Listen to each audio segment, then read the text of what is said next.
which is a device with a beam splitter in here. You send in a beam of light input, beam splitter, and then the light, indeed, half of it gets reflected, half of it gets transmitted. Then you put the mirror here, mirror 1, you put a mirror 2 here, and this gets recombined into another beam splitter. And then, you know, if there would be just a light going in here, there would be two things going out. There's another one coming from the bottom. There will be two. There will be interference. So you put a detector D0 here and a detector D1 here to detect the light. So that's the sketch of the Mach-Zehnder interferometer, beam splitters and mirrors. Take a beam, split the light, go down, up, and then recombine it and go into detectors. You can get, and this is was invented by these two people independently, 1890s.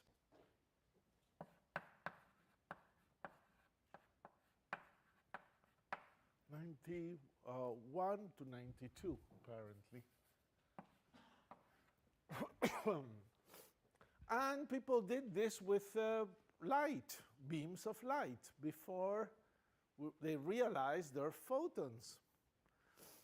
And what happens with a beam of light, it's interesting, you know, comes a beam of light, the beam splitter sends half of the light one way, half of the light the other way. You already know with quantum mechanics that's going to be probabilistic. Some photons will go up, maybe some photons will go down, or something more strange can happen. If you have a superposition, some photons may go both up and down. So that's what can happen in quantum mechanics. We can get, if you send a beam, classical physics, it divides half and half and then combines, and there's an interference effect here. And we will design this interferometer in such a way that sometimes we can produce an interference that everything goes to D0, or everything goes to D1, or we can produce suitable interferences that we can get fractions of the power going into D1 and D2. D0 and D1. So we can do it in different ways, but we should think of this as a single photons going one at a time. You see, whatever light you put in here, experimentally, the same frequency goes out here. So what is interference? You might think intuitively that interference is one photon interfering with another one, but it can't be. If two photons would interfere in a canceling, destructive interference, you would have a bunch of energy that goes into nothing. It's impossible.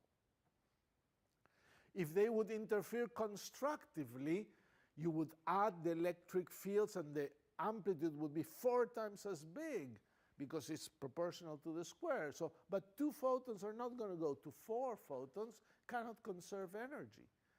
So first of all, when you get light interference, each photon is interfering with itself. It sounds crazy, but it's the only possibility. They cannot interfere with each other. You can send the photons one at a time. And therefore, each photon will have to be in both beams at the same time. And then each photon, as it goes along, there will be an interference effect, and the photon may end up here or end up there in a probabilistic way. So you have an example of superposition superposition, a single photon state,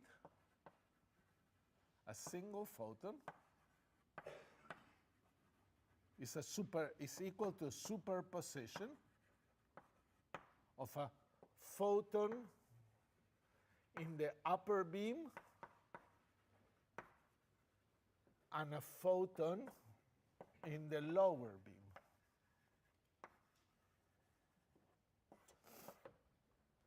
It's like two different states, a little different from here. You had photons in two different polarization states superposed. Here you have photons in two different beams. A single photon is in both beams at the same time. And unless you have that, you cannot get a superposition and an interference that is consistent with the experiment. So what does that mean for superpositions? Well, it means something that we can discuss, and I can say things that at this moment may not make too much sense, but would be a good idea that you think about them a little bit. We associated states with vectors. States and vectors are the same thing. And it so happens that when you have vectors, you can write them as the sum of other vectors. So the sum of these two vectors may be this vector. But you can also write it as the sum of these two vectors. These two vectors add to this thing. And you can write any vector as a sum of different vectors. And that's actually quite relevant. You will be doing that during the semester, writing a state, a superposition of different things. And in that way, you will understand the physics of those states. So, for example, we can think of two states, A and B. And you see, as I said, states, wave functions, vectors, we're all calling them the same thing. If you have a superposition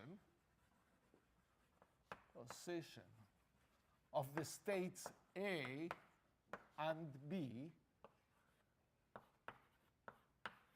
what can happen? All right, we'll do it the following way. Let's assume if you measure some property on A, you always get value A. So you measure something, position, momentum, angular momentum, spin, energy, something. On A is a state that you always get A. Suppose you measure the same property on B, you always get B as the value. And now, suppose you have a quantum mechanical state, and the state is alpha A plus beta B. It's a superposition. This is your state. You superimpose A and B. And now you measure that property. That same property you could measure here, you measure it in your state. The question is, what will you get? You've now superposed those states. On the first state, you always get A. On the second state, you always get B. What do you get on the superposed states where alpha and beta are numbers? Complex numbers in general. Well, the most perhaps immediate guess is that you would get something in between, maybe alpha A plus beta B, or an average or something. But no, that's not what happens in quantum mechanics. In quantum mechanics, you always get A or you always get B. So you can do the experiment many times, and you will get A many times, and you may get B many times, but you never get something intermediate. So this is very different than in classical physics. If a wave has some amplitude and you add another wave of different amplitude, you measure the energy, you get something intermediate. Here not. You make the superposition, and as you measure, you will either get the little a or the little b, but with different probabilities. So roughly speaking, the probability to get little a is proportional to the number in front of here is alpha squared, and the probability to measure little b is proportional to beta squared. So in a quantum superposition, a single measurement doesn't yield an average result or an intermediate result. It needs one or the other. And this should connect with this thing of the photon we were talking before. If you think of the photon that was at an angle alpha in this way, you could say that the polarizer is measuring the polarization of the object. And therefore, what is the possible result?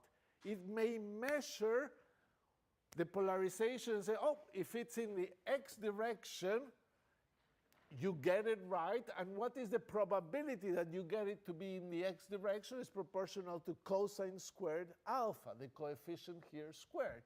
So the probability that you find the photon after measuring in the x direction is cosine squared alpha, and the probability that you'll find it here is sine squared alpha. And after you measure, you get this state, which is to say the following thing. The probability to get the value A is alpha squared, but if you get A,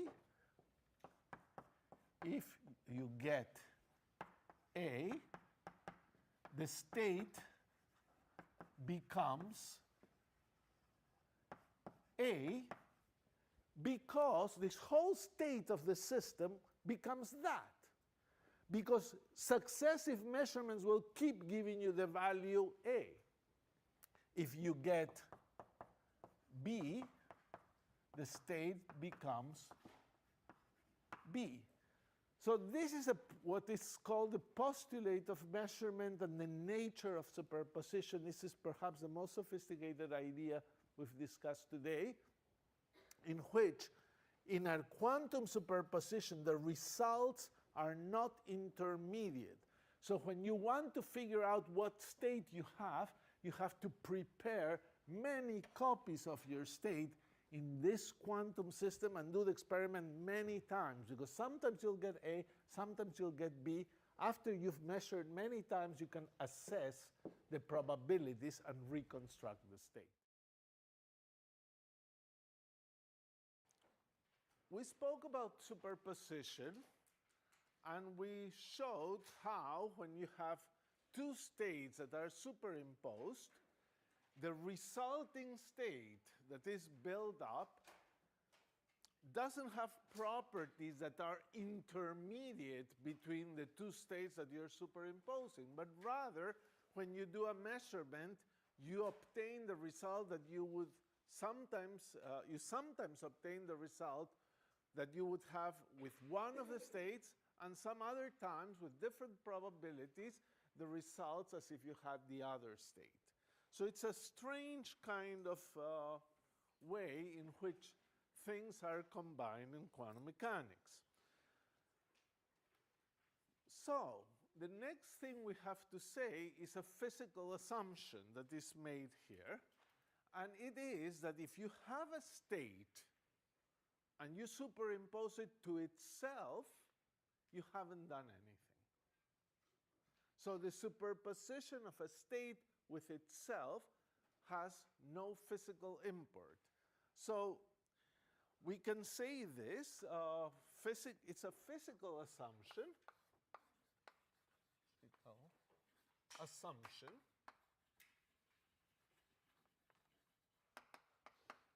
superimposing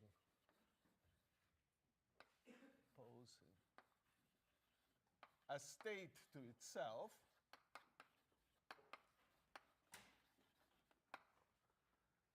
does not change the physics.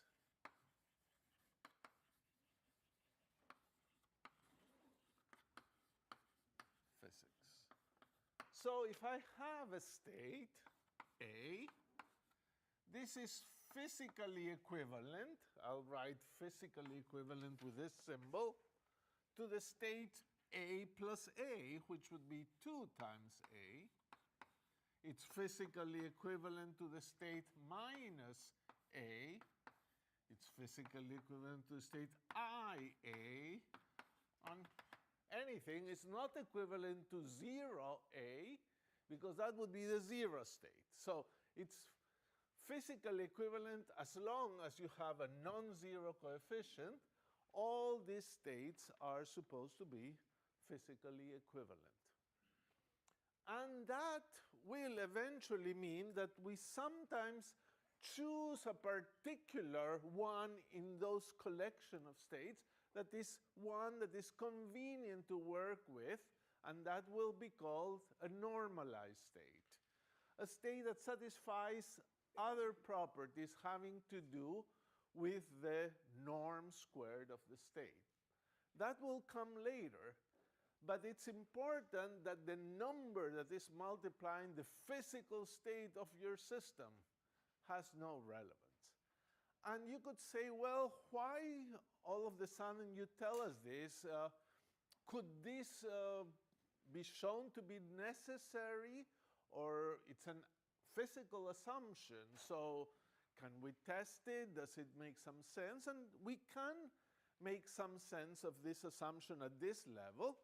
And we do it with states of light. So remember, we spoke about photons hitting a polarizer, and we could speak of two independent kinds of photons. Photons polarized along the x-axis, and a photon polarized along the y-axis. And those are two quantum mechanical states. Now, suppose I decide to superpose those states to create the most general photon state. I would have an alpha, which is a number here, a complex number, and a beta there. And I would say, okay, here is my most general photon states. And how many parameters does this state have? It has two complex parameters, alpha and beta, and therefore 4 real parameters. And then you think about polarization states, how many parameters they have. And as we'll review in a second, it's well known that photons, their polarization state can be expressed with just 2 real parameters. So some counting is not going very well here. But here comes the help. If the overall coefficient here doesn't matter, if I can change it, I can multiply everything by 1 over alpha, and therefore get that the state is just the same, physically equivalent to this state, beta over alpha, photon, y. So all the physics is contained in this state as well. And if all the physics is contained in that state, I must look how many parameters it has. It still looks like there's 2 numbers here, but only the ratio appears. So if you call beta over alpha the number gamma, it's just 1 complex parameter. And therefore, thanks to this assumption, you now get that the most general photon polarization state has just 1 complex parameter, or just equivalently 2 real parameters. And that is the correct number. Indeed, if you have a polarization, a wave that has some polarization, the most general polarization state of a wave is an elliptical polarization. You probably did study a lot about circular polarizations. Maybe you also heard about the elliptical one, in which the electric field in a circular polarization, the electric field at any point traces a circle. But if you have an elliptical polarization, the electric field traces an ellipse. And that ellipse has an angle that is one parameter, and for an ellipse, the other since the size doesn't matter, the size depends just on the magnitude of the electric field. It's not a parameter of the polarization of the wave. Since the size doesn't matter, it's the shape of the ellipse that matters, and that's characterized by the eccentricity or by the ratio A over B of the semi-major axis, so parameters.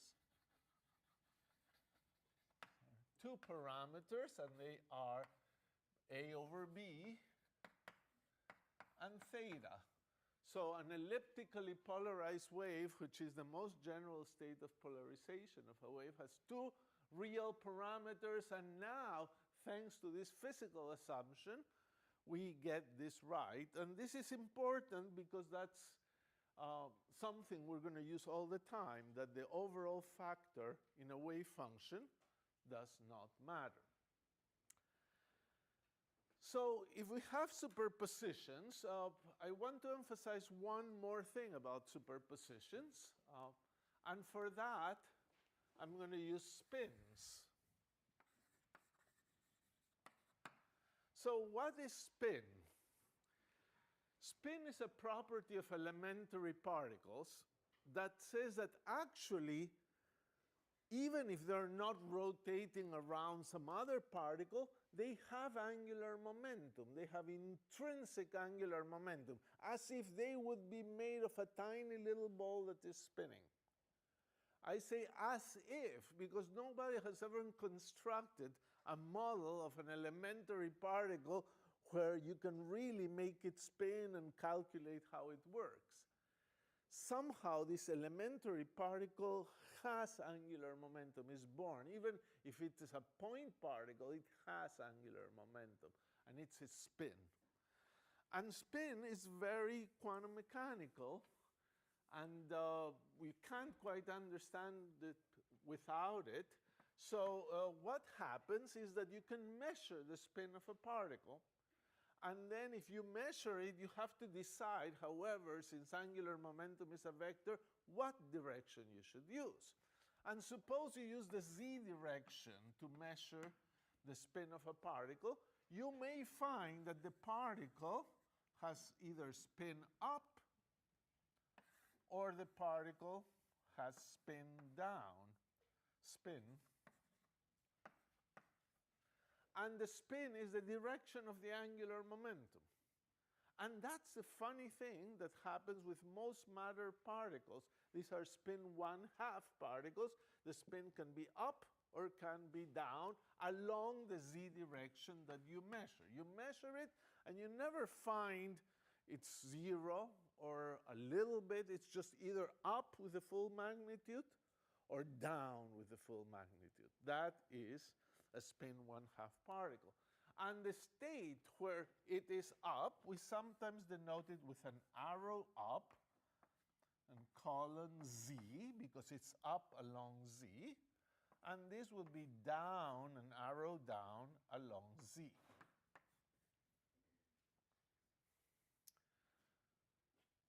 But if those are possible quantum states, you could build a new quantum state by superposition, which would be up along z plus down along z.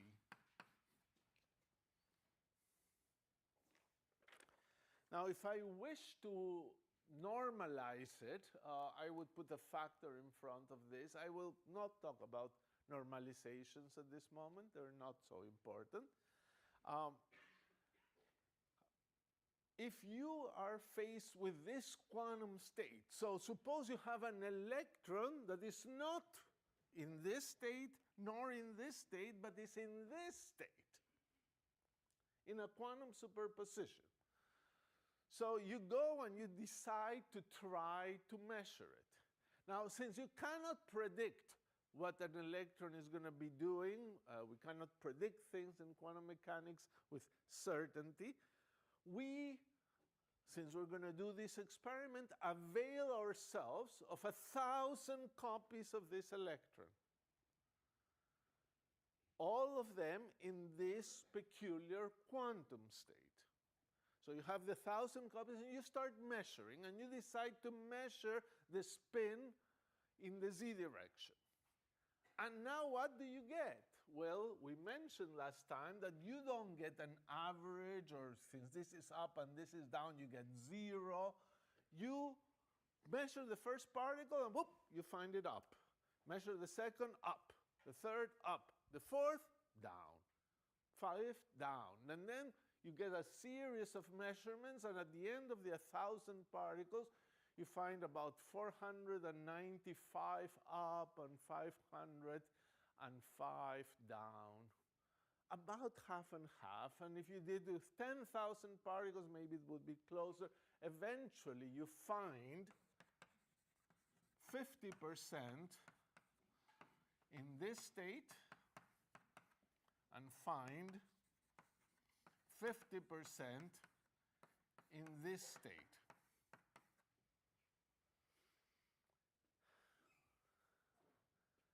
And if you think this is strange, which you probably do, you could be justified, but here would come Einstein along and would say, all this stuff of this superposition is not quite right.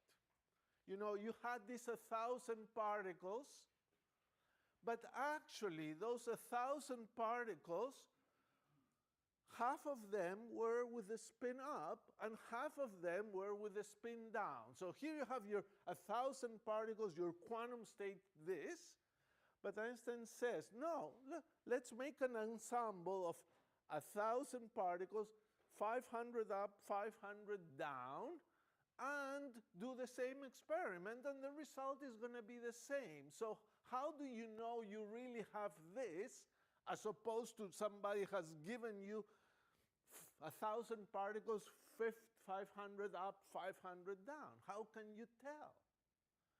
And in fact, he would say even more. Whenever Einstein used the word realism to say, if I measure a spin and I find it up, is because before I measured it, the spin was up. It's almost like learning something about an object. If I look at this page and I find it color red, it's because before I looked at it, it was red. But then, in quantum mechanics, that doesn't seem to be the case. The state is this mix. And it was this mix before you measure, and after you measure, it's this. So there's no such thing as you learn by doing one measurement what the state of the particle was. So we will not resolve Einstein's paradox completely here, because we would have to learn more about spins, which you will do soon enough. But here is the catch that actually happens, is that if instead of having an ensemble of quantum states, you would have an ensemble of those states that half of them are up and half of them are down, you could now decide to measure the spin of the particle along the x direction. You take these particles and you measure along x.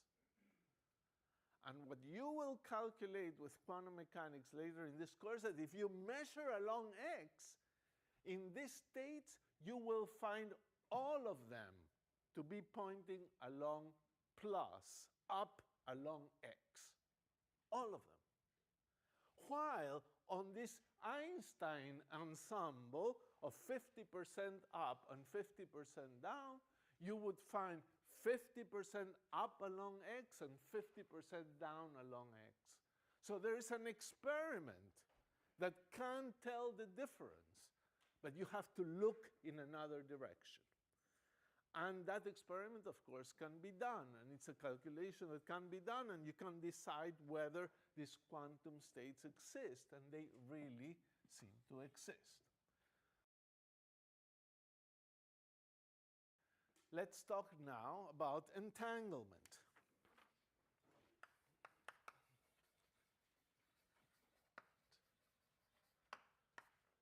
So we talk about entanglement when we have two non-interacting particles. You don't need a strong interaction between particles to produce entanglement. The particles can be totally non-interacting. Suppose particle 1 can be in any of these states, U1, U2. Let's assume just U1 and U2. And particle 2 can be in states V1 and V2.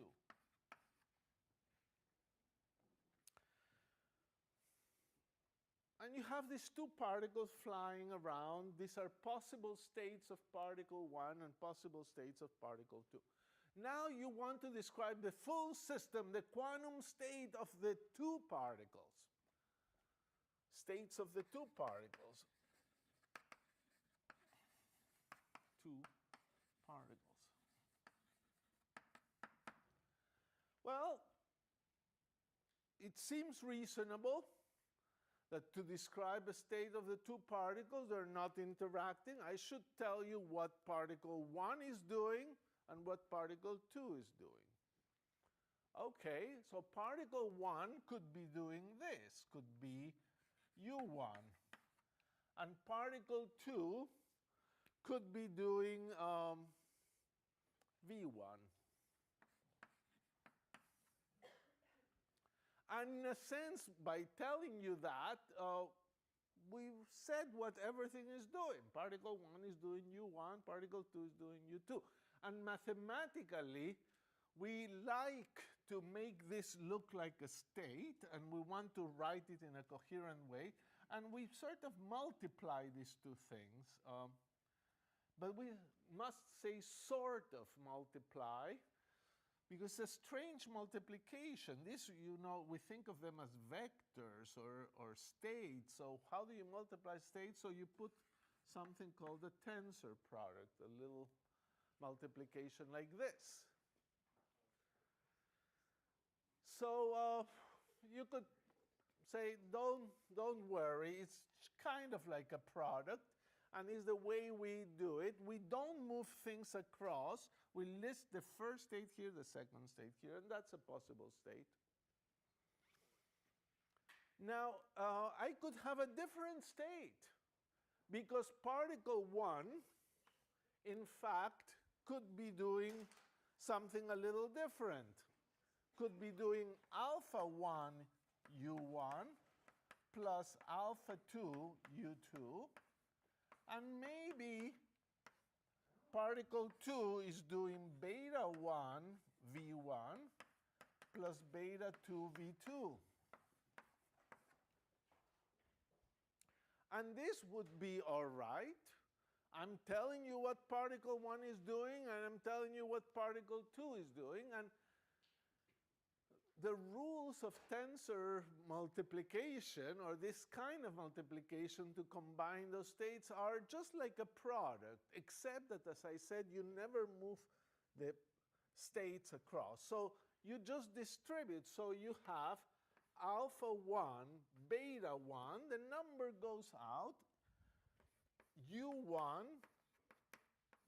V1, that's the first factor, plus alpha 1 beta 2 u1 v2 plus alpha 2 beta 1 u2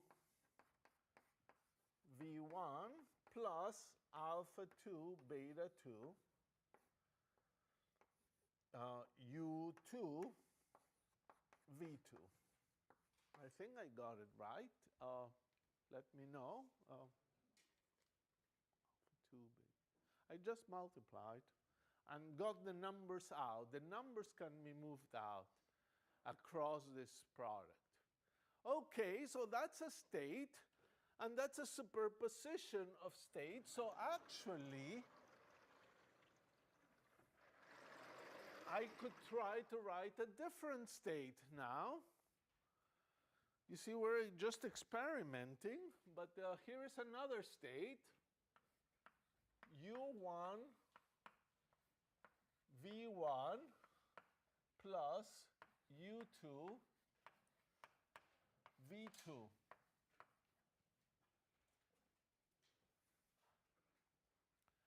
Now, this is a state that actually seems different. Why different?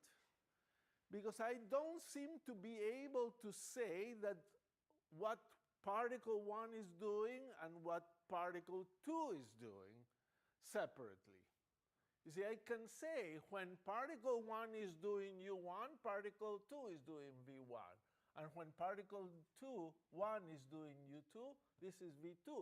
But can I write this as some state of the first particle times some state of the second particle? Well, let's see. Maybe I can write it in this form. This is the most general state that you can say particle 1 is doing this and particle 2 is doing that.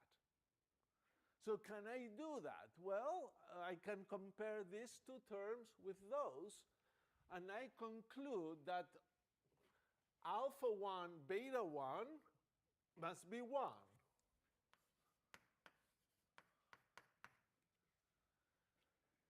Alpha 2 beta 2 must be also 1. But no cross products exist, so alpha 1 beta 2 must be 0, and alpha 2 beta 1 must be 0. And that's a problem because either alpha 1 is 0, which is inconsistent, or beta 2 is 0, which is inconsistent with that. So no, this state is unfactorizable. It's a funny state in which you cannot say that this quantum state can be described by telling what the first particle is doing and what the second particle is doing. What the first particle is doing depends on the second, and what the second is doing depends on the first. This is an entangled state.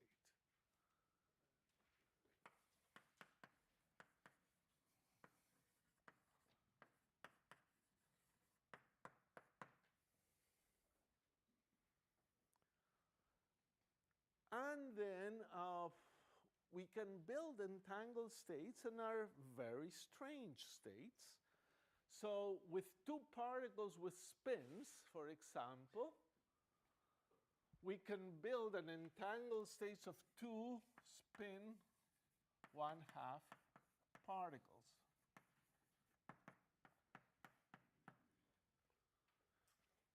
And this state could look like this. The first particle is up along z, and the second particle is down along z, plus a particle that is down along z for the first particle, but the second is up along z. And these are two spin 1/2 particles, and in the usual notation, these experiments in quantum mechanics, in black hole physics, people speak of Alice and Bob. Alice has one particle, Bob has the other particle. Maybe Alice is in the moon and has her electron, and Bob is on Earth and has his electron. And the two electrons, one in the Earth and in the moon, are in this state. So then we say that Alice and Bob share an entangled pair. And all kinds of strange things happen. People can do those things in the lab, not quite one in the Earth and one in the moon, but one photon at one place and another photon entangled with it at 100 kilometers away. That's pretty doable. And they are in this funny state in which their properties are correlated in surprising ways. So what happens here? Suppose Alice goes, or let's say Bob, goes along and measures his spin. And he finds his spin down. So you look here, here is down for Bob. So at this moment, the whole state collapses into this, because up with Bob didn't get realized. So once Bob measures and he finds down, the whole state goes into this. So if Alice on the moon or in another galaxy at that instant looks at her spin, she will find it up before light has had time to get there. Instantaneously, it will go into this state. People were sure somehow this violates special relativity. It doesn't. You somehow, when you think about this carefully, you can't quite send information, but the collapse is instantaneous in quantum mechanics. Somehow Bob and Alice cannot communicate information by sharing this entangled pair. But it's an interesting thing why it cannot happen. Einstein again objected to this, and he said, this is a fake thing. You guys are going to share, and now, of course, they have to share many entangled pairs to do experiments, so maybe 1,000 entangled pairs. And Einstein would say, no, that's not what's happening. What's happening is that some of your entangled pairs are this. That is, Alice, Bob is down, Alice is up. Some of them are this. And there's no such thing as this entanglement. And indeed, if you measure and you find down, she will find up. And if you measure and you find up, she will find down. And there's nothing too mysterious here. But then came John Bell in 1964 and discovered these Bell inequalities that demonstrated that if Alice and Bob can measure in 3 different directions, they will find correlations that are impossible to explain with classical physics.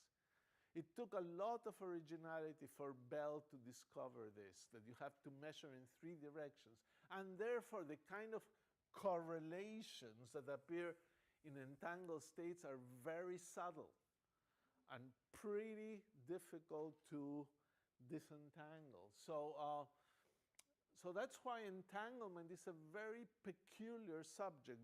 People think about it a lot because it's very mysterious. It somehow violates classical notions, but in a very subtle way.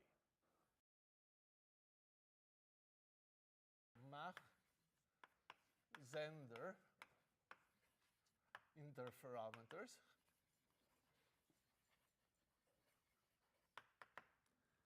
And we have a beam splitter, and the beam coming in, it splits into 2, a mirror, another mirror.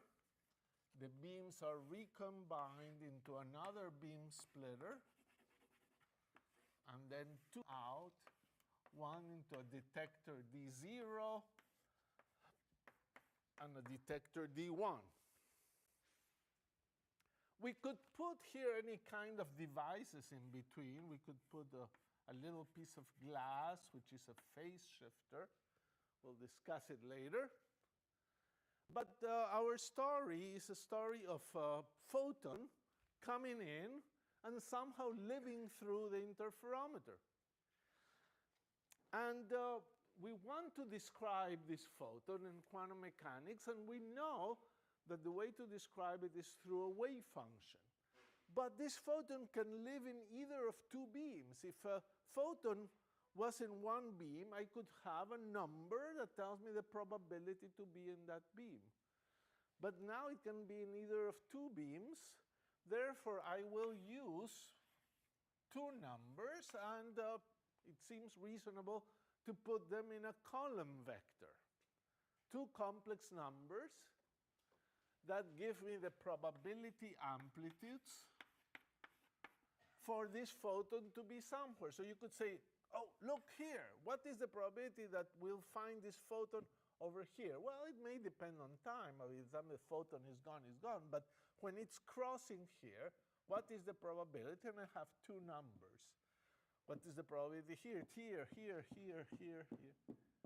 And in fact, you could even have one photon that is coming in through two different channels as well. So I have two numbers. And I want now to do things in a normalized way. So this will be the probability amplitude to be here. This is the probability amplitude to be down. And therefore, the probability to be in the upper one, you do norm squared. The probability to be in the bottom one, you do norm squared, and you get 1. Must get 1. So if you write two numbers, they better satisfy that thing. Otherwise, you're not describing probabilities. OK, so on the other hand, I may have a state that is like this, alpha. Oh, I'll mention other states. State 1, 0 is a photon in the upper beam. No probability to be in the lower beam. And a state 0, 1 is a photon in the lower beam.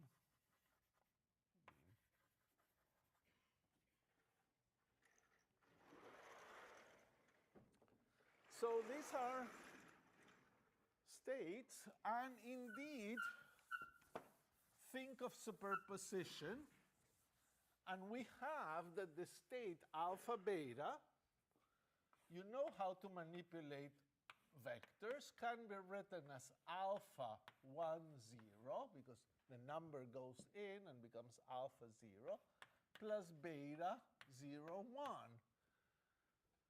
So the state alpha beta is a superposition with coefficient alpha of the state in the upper beam plus a superposition with coefficient beta of the state in the lower beam. We also had this little device, which is called the beam shifter of phase delta. If the probability amplitude is alpha to the left of it, it's alpha e to the I delta to the right of it, with delta a real number. So this is a pure phase. And notice that alpha is equal to e to the I delta. The norm of a complex number doesn't change when you multiply it by a phase. The norm of a complex number times a phase is the norm of the complex number times the norm of the phase, and the norm of any phase is 1. So actually, this doesn't absorb the photon, doesn't generate more photons, preserves the probability of having a photon there, but it changes the phase. So how does the beam splitter work, however? This is the first thing we have to model here. So here is the beam splitter. And you could have a beam coming, 1, 0 beam hitting it, so nothing coming from below, and something coming from above, and then it would reflect some and transmit some. And here is a 1, is the 1 of the 1, 0, and here's an S and a T. which is to mean that this beam splitter takes the 1, 0 photon and makes it into an ST photon, because it produces a beam with S up and T down. On the other hand, that same beam splitter, now we don't know what those numbers S and T are. That's part of designing a beam splitter. You can ask the engineer what are S and T for the beam splitter, but we are going to figure out what are the constraints, because no engineer would be able to make a beam splitter with arbitrary S and T. In particular, you already see that if a photon comes in, probability conservation, there must still be a photon. You need that S squared plus T squared is equal to 1, because that's a photon state. Now, you may also have a photon coming from below and giving you a UV, so this would be a 0, 1 photon, giving you a UV. And therefore, we would say that 0, 1 gives you UV, and you would have U plus V norm squared is equal to 1. So we need apparently 4 numbers to characterize the beam splitter. And let's see how we can do that.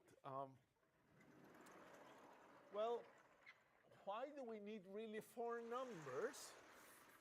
Because of linearity. So let's explore that a little more clearly. And suppose that I ask you, okay, so what happens to an alpha beta state,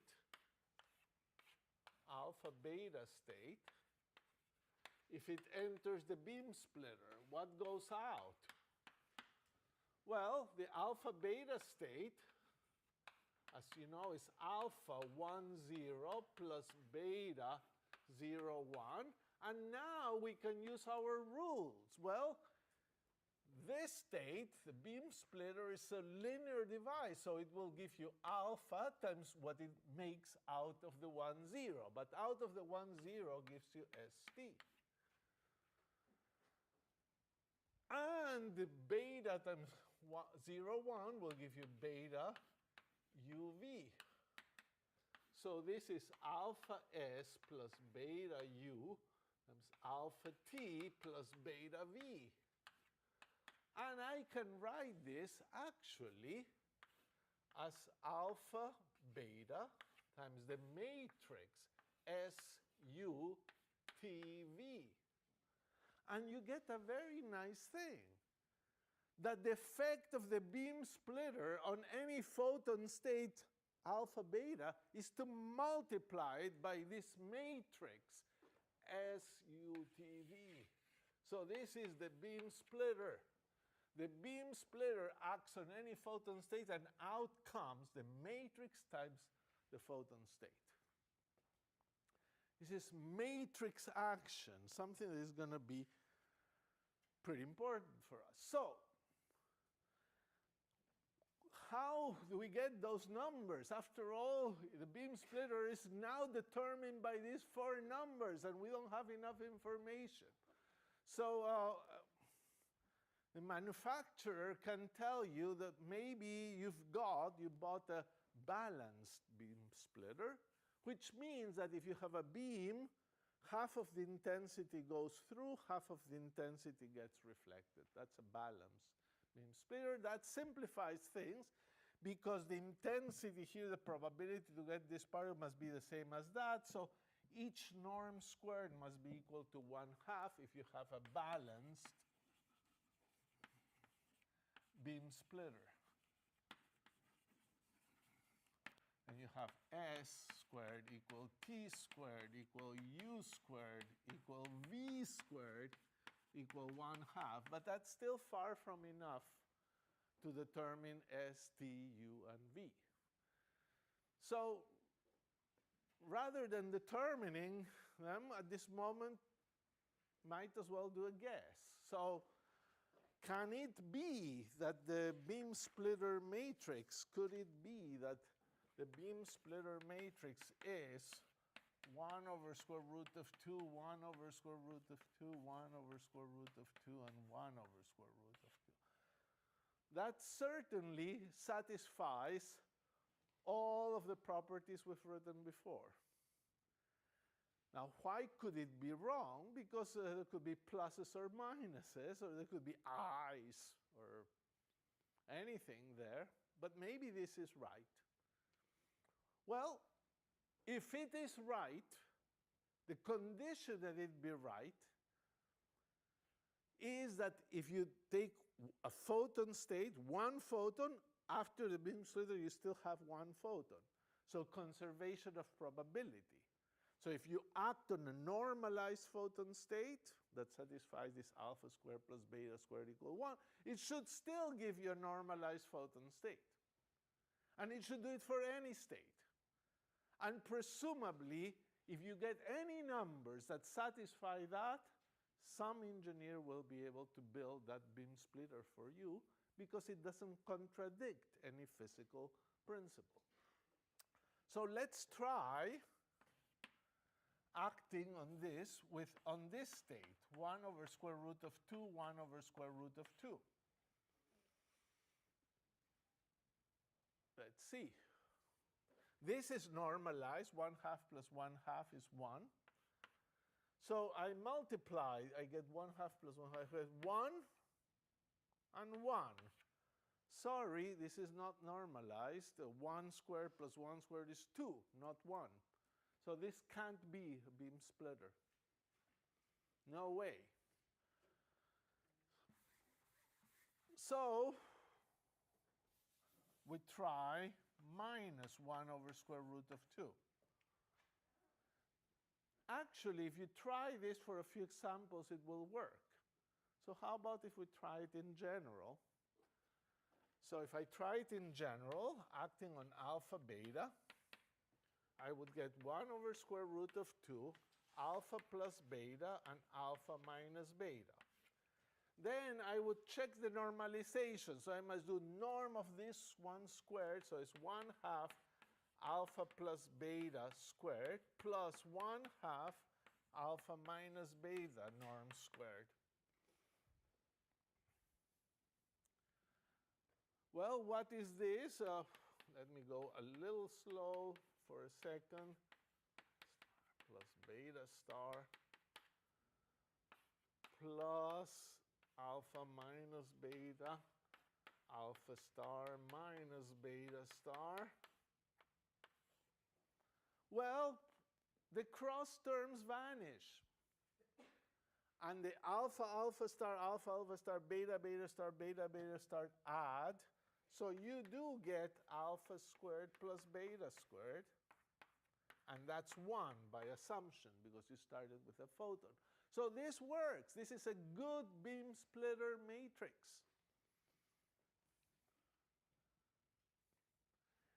It does the job. So actually, I'll consider this beam splitters. And actually, it's not the unique solution by all means.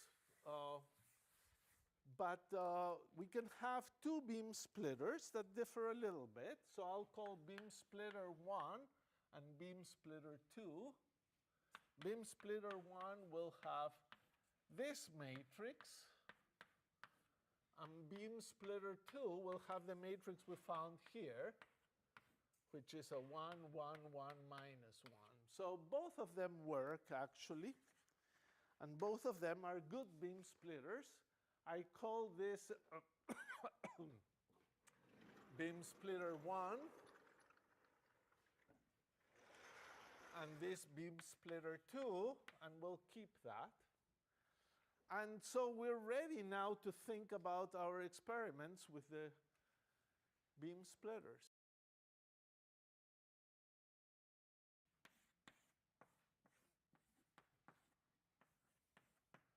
And let me assume, for example, that I'll put a state alpha beta in. what do I get out? So you have the state alpha beta. What do you get out? Well, state comes in and is acted by beam splitter 1. So you must put the beam splitter 1 matrix. And then it comes the mirrors. And let's assume mirrors do nothing. In fact, mirrors, the two mirrors would multiply by -1, which will have no effect. So let's ignore mirrors. And then you get to beam splitter 2, and you must multiply by the matrix of beam splitter 2, and that's the output. And that output is a two-component vector that gives you the amplitude up and the amplitude down.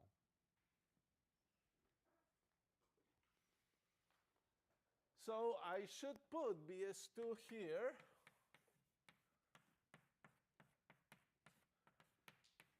BS1 over here, alpha beta.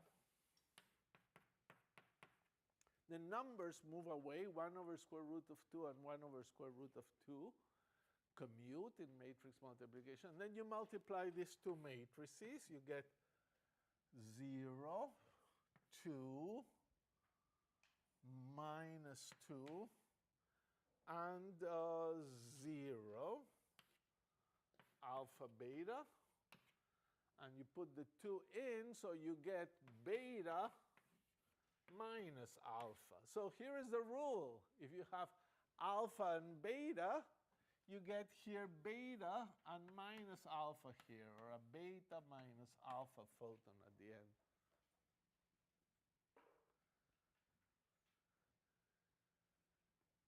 Good.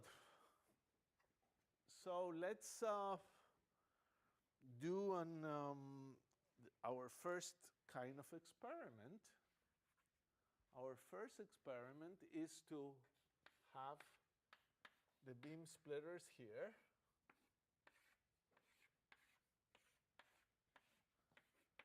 D0, detector D0, and detector D1 over there. And let's send in a photon over here only. 1, or input 0, 1.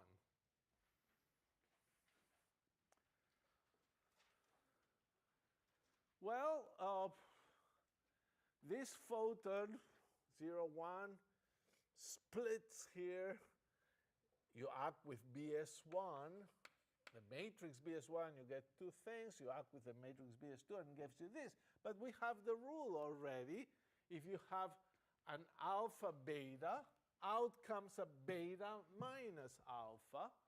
So it should have a 1 here and minus 0 here, which is 0. So you get a 1, 0. So what is really happening?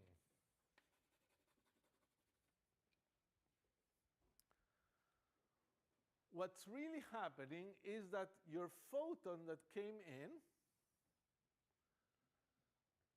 divided in two, recombined, and actually there was a very interesting interference here.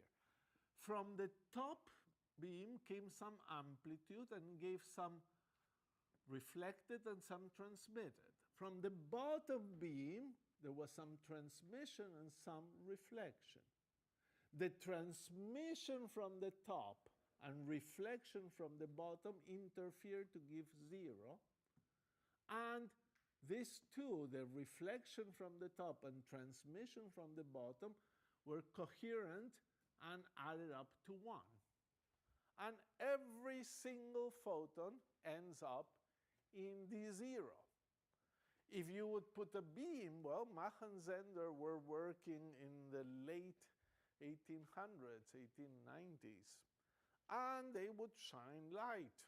They had no ability to manipulate photons, but they could put those beam splitters, and they could get this interference effect where everything goes to D0.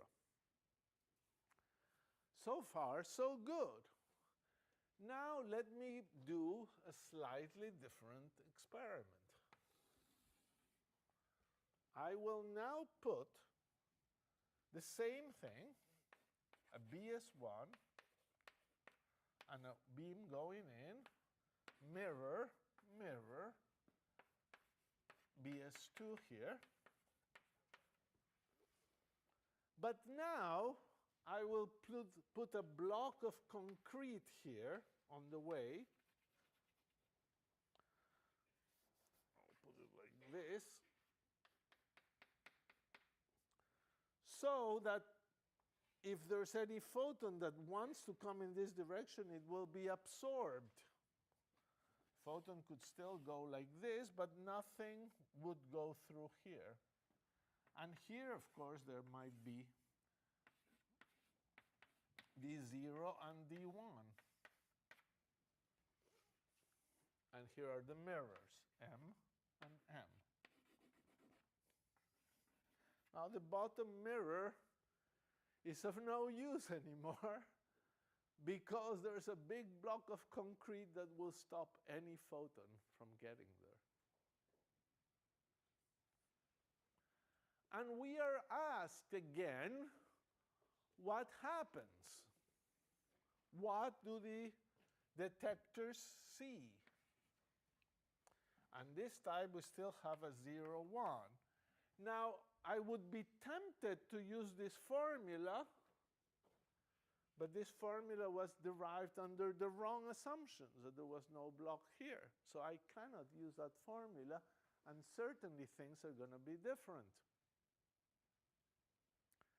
So I have to calculate things, and we're doing a quantum mechanical calculation. So, well, up to here, before it reaches here, I can do my usual calculation. It's certainly we have BS1 acting on the state 0, 1.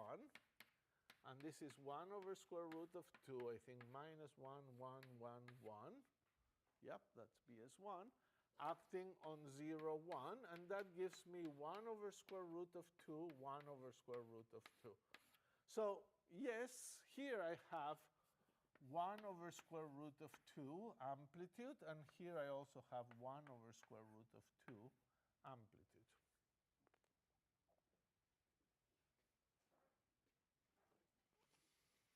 Okay. Now that's the end of this amplitude. It doesn't follow. But on the other hand, in this branch, the mirror doesn't change the amplitude, doesn't absorb. So you still have 1 over square root of 2 here. And now you're reaching BS2. Now what is the input for BS2?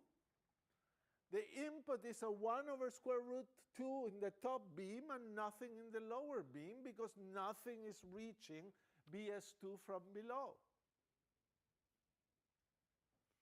This is blocked. So yes, there was sometimes when something reached from below, but nothing here.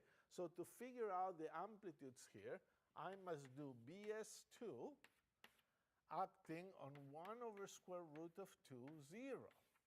Because 1 over square root of 2 is coming in, but nothing is coming in from below. And therefore, I get 1 over square root of 2, 1, 1, 1 minus 1, 1 over square root of 2, 0.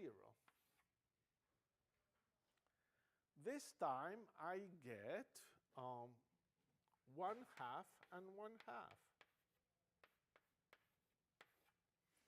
Okay, we must trust the math. 1/2 here and 1/2 there. So 1/2, a column vector, 1/2, 1/2.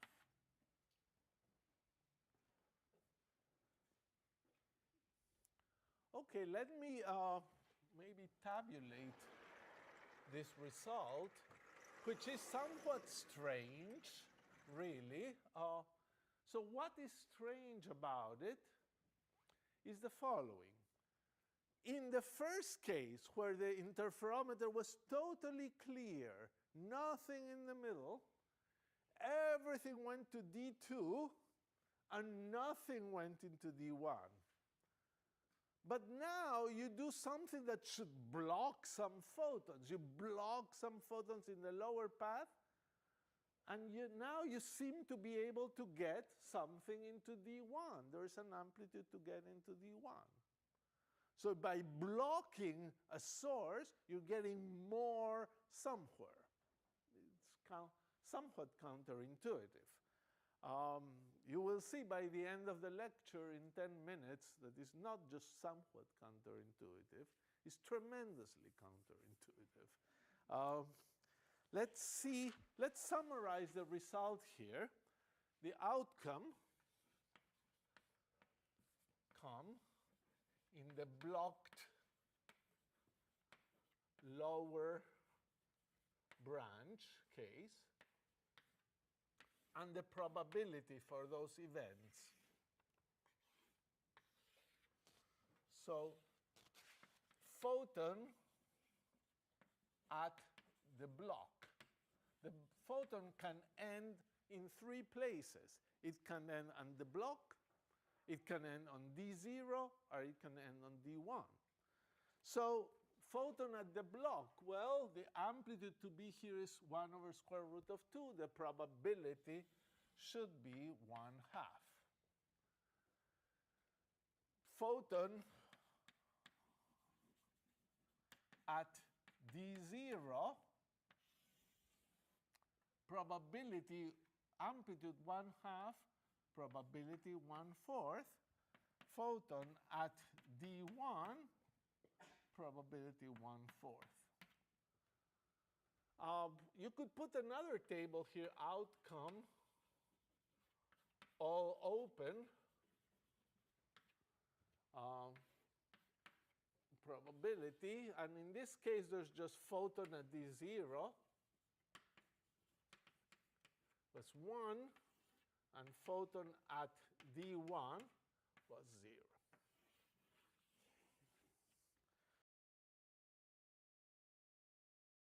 So far, so good. So here is the kind of very entertaining thing that happens when you try to do some physics with this. And this was done by 2 physicists, Elitzur and Weidmann in Tel Aviv. They invented or fantasized about some sort of bombs, things that explode. So they're called Elitzur, Weidmann bombs. And you could invent different things, but here is what a Elitzur-Weidmann bomb is, some sort of bomb.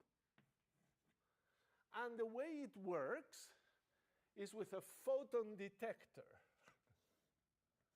So there's a little tube in the bomb, and there's a photon detector. And you have your bomb, and you want to detonate it. You send the photon in. You send the photon in through the tube, and the photon, it's detected by the detector, and the bomb explodes. On the other hand, if the bomb is defective, the photon goes in, and the detector doesn't work, the photon goes out, just goes through. So that's an Elitzur-Weidmann bomb. And here is the puzzle for you. Suppose you have those bombs, and unfortunately, those bombs, after time, they decay, and sometimes the detectors go wrong, and they don't work anymore. So you have 10 bombs, and maybe 5 have gone wrong. And now you have maybe a very important mission, and you need a bomb that really works. So what do? Let's assume you cannot break apart the detector. It's just too complicated. So you have the bombs, and you want to test them. If you send in a photon and nothing happens, the bomb is not working. But if you send in a photon and the bomb is working, explodes. So you cannot use it anymore.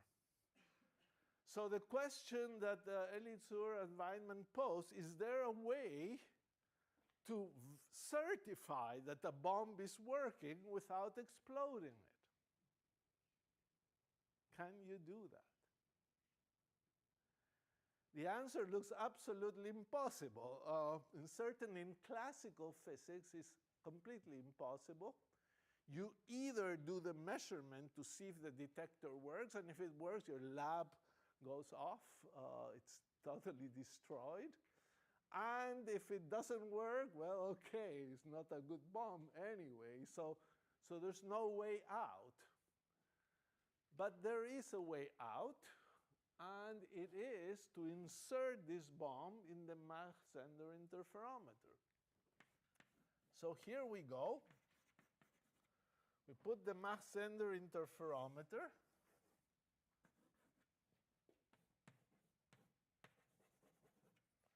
And we insert the bomb here with the detector along this place.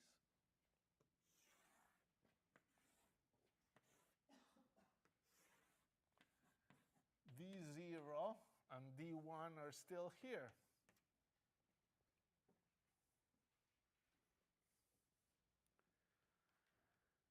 And now you put this and you send in a photon. So let's see what happens if you send in a photon. Suppose the bomb is defective. Bomb is defective.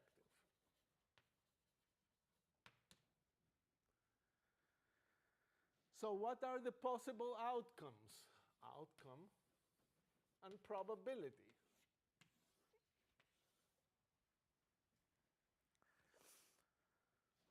Photon goes to D0.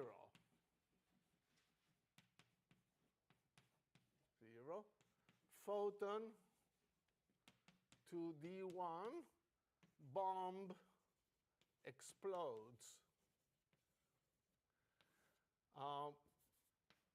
Well, we said the bomb is defective. So if the bomb is defective, we said it's like a detector that doesn't work and lets the photons go through.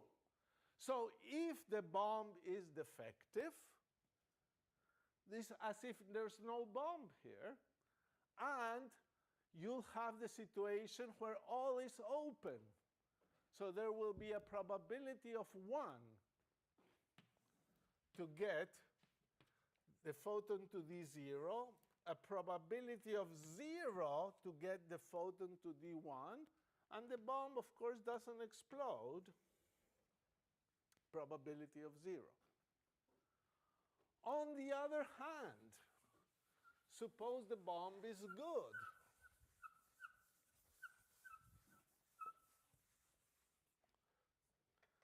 Bomb is good. Good. And then what are the outcomes? And what are the probabilities?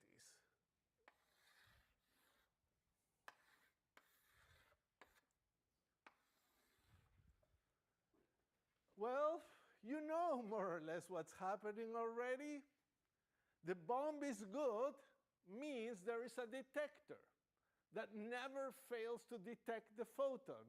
And if a photon comes in, it will capture it. It will block it. The bomb will explode. So you have your Mach-Zehnder interferometer, and you've really done the equivalent of this if the bomb is really working. You've put a block of concrete. It's going to absorb the photon. So if the bomb is really working, the outcome are the following. Well, I'm sorry to say your lab will explode half of the times. because the photon at the block happens and bomb explodes with probability 1/2. On the other hand, in this situation, it is possible that the photon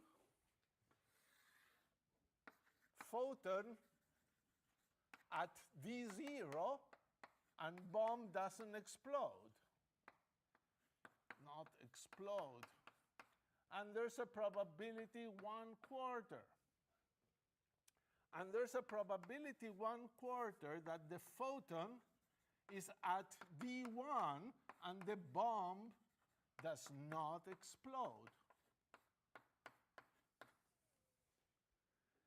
But here is the catch now. Yes, half of the bombs exploded. We're sorry about that. But if the bomb doesn't work, there is no way a photon can reach d1. Because if a bomb doesn't work, all photons go to d0. So the fact that some photons, 1/4% of the time, 25% of the time, reach d1 implies that photon is at d1 and bomb did not explode, but the bomb is good. So look what has happened. It's really strange. The photon the bomb was here, it was ready to explode. The photon skipped the bomb and ended in d1, and you still know that the bomb works now, even though the photon never went through the detector. It never touched here. It never went inside and get detected. Somehow it went through the other way, but you know that the bomb is working with 1/4% efficiency. We will do exercises, and it's possible to raise the efficiency to 50%.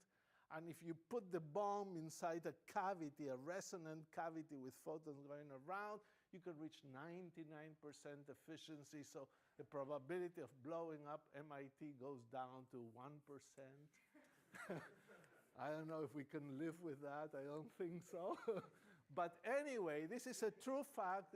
Experiments without bombs have been done, and it shows that in quantum mechanics you can do very surprising measurements. Last time we spoke about photons in the context of an interferometer, the Mach-Zehnder interferometer.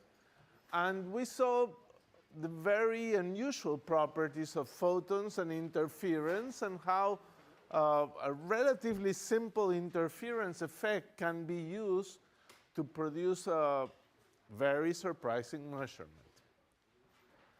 Today we're going to backtrack and go from the beginning and think about photons as physicists did 100 years ago, and how, by thinking about photons, they pretty much came up with quantum mechanics.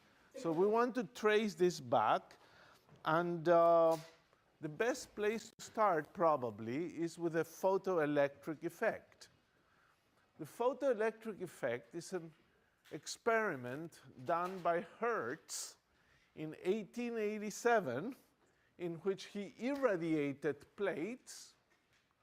That means shine light, high energy beams of light on metal plates, and he found that electrons were released. Those were called photoelectrons, and therefore you would get a photoelectric current from those electrons. So this is the effect we want to discuss now. It's the photoelectric effect.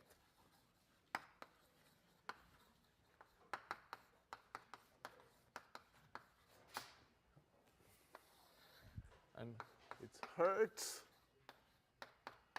1887. So first the description. So polished metal plates,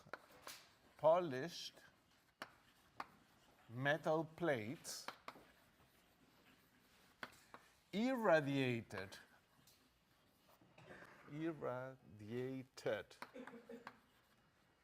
may emit electrons. And these are called photoelectrons sometimes. Photoelectrons is just an electron that was released due to a photon. And therefore, we get a photoelectric current. Photoelectric current. OK, so so far so good. But what was special about this experiment? The first step that was special was that there was a critical frequency. If you would take a sample and you would irradiate it with light, and you would begin with light with very low frequency, nothing would happen. And all of a sudden, after a certain frequency, boom, you would get a current. So there is a threshold frequency. There is a threshold frequency, nu zero, such that only for nu greater than nu zero, there is a current.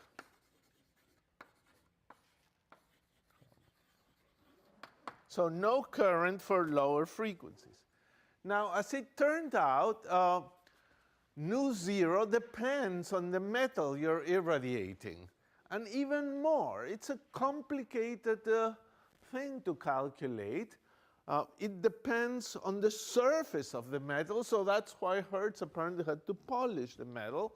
And this frequency, if the metal is irregular, may depend on where you shine. So you better prepare the metal very nicely, and it may even depend on the crystalline nature of the metal, because it's a many-body effect.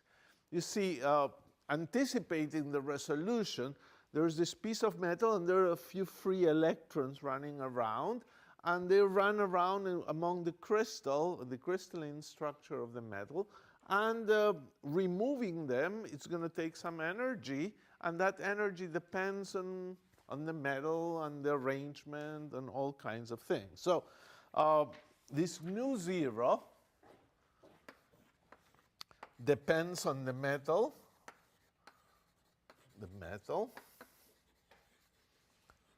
and the configuration,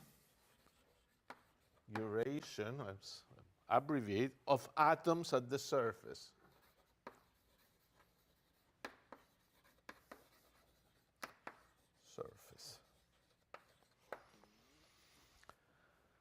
Third property was kind of interesting. The magnitude of the current was proportional to the intensity of the light. Magnitude. Current is proportional to the light intensity. To the light intensity.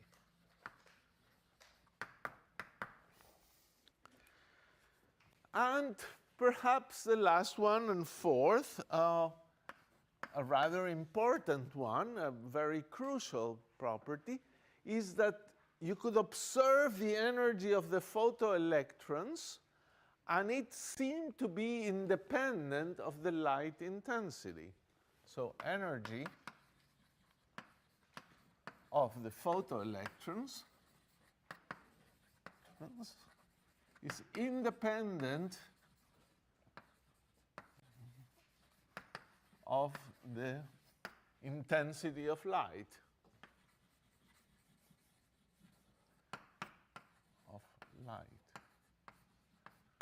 The number of photoelectrons would depend on the intensity of light, but not the energy of the photoelectrons. Now, there's more to that, but I think it was not quite exactly noticed by Hertz. So Hertz probably did notice all these things. But the last one that maybe we can put in brackets here is that the energy of the photoelectrons, E gamma, oh no, bad idea, E of the electrons increases linearly with the frequency of the light.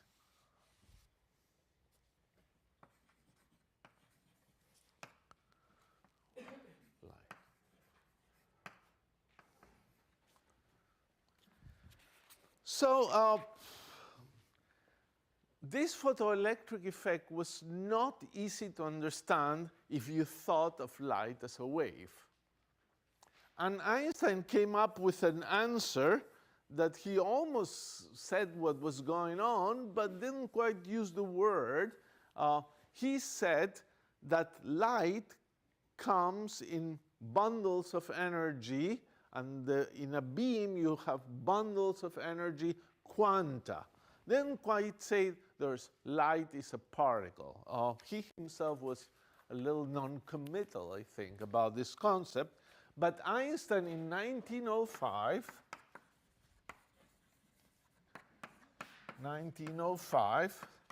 gives the natural explanation. It says that light is composed of quanta. I would have to wait until 1920s until the name photons came up, given by a chemist, Lewis. So he called them quanta, and these are later photons, and I will use the name photons from the beginning. With energy, G, E equal h nu, where nu is the frequency, and h was Planck's constant. Planck had already introduced a constant in trying to fit the black-body spectrum. The black-body spectrum, the intensity of light as a function of frequency in black-body radiation, had a particular curve. Planck tried to fit it, and he realized he needed one constant, and he called it h. That's Planck's constant. And the same constant that Planck introduced reappeared in Einstein's proposition. This is Planck's constant.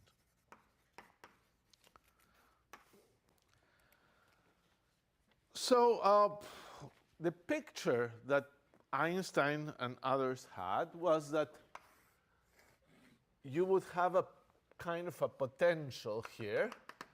You plot energy over here, and maybe this is some distance, and you have a metal, and there's the electrons captured here, and here is zero energy. So they have negative energy, they're captured. And you need some amount of energy, W, which is called the work function, that depends on the type of metal you have. And if you could supply that energy W to any one of these electrons that are bound in this metal, they would come out and not be attracted anymore and would be able to fly free. So it is like an escape velocity. You're bound by the gravity of Earth. You need some velocity, some energy to shoot you out. Same thing here. So this W was our work function.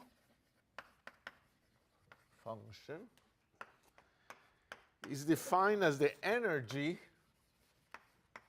needed to release an electron.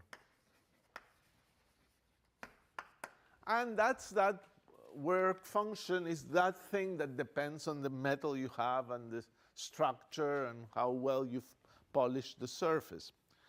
So if this is true, then Einstein, if he was right with this property, there would be the following statement that you could make. The energy of the electron,